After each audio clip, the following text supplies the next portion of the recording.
নোয়াখালীতে বন্যা দুর্গত মানুষের মাঝে বিএনপির ভাইস চেয়ারম্যান মোহাম্মদ শাহজাহানের খাদ্য সামগ্রী ও ত্রাণ বিতরণ করেন। নোয়াখালী প্রতিনিধি জানান, নোয়াখালী জেলা শহর মাইজদির ফ্ল্যাট রোডে বন্যায় দুর্গত মানুষের মাঝে খাদ্য সামগ্রী ও ত্রাণ বিতরণ করেছেন কেন্দ্রীয় বিএনপির ভাইস চেয়ারম্যান মোহাম্মদ শাহজাহান।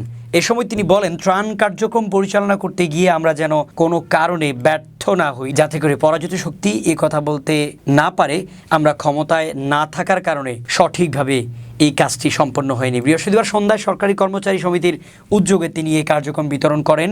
এই সময় বিএনপি নেতা জসিমউদ্দিন, জেলা যুবদলের সাধারণ সম্পাদক নুরুল আমিন খান, জেলা ছাত্রদলের সাধারণ সম্পাদক আবু হাসান মোহাম্মদ নোমান ও বিশিষ্ট ব্যবসায়ী মুন্না সহ সরকারি কর্মচারী সমিতির সদস্যরা উপস্থিত ছিলেন। প্রায় 400 পরিবারকে এই খাদ্য সামগ্রী দেওয়া হয়েছে।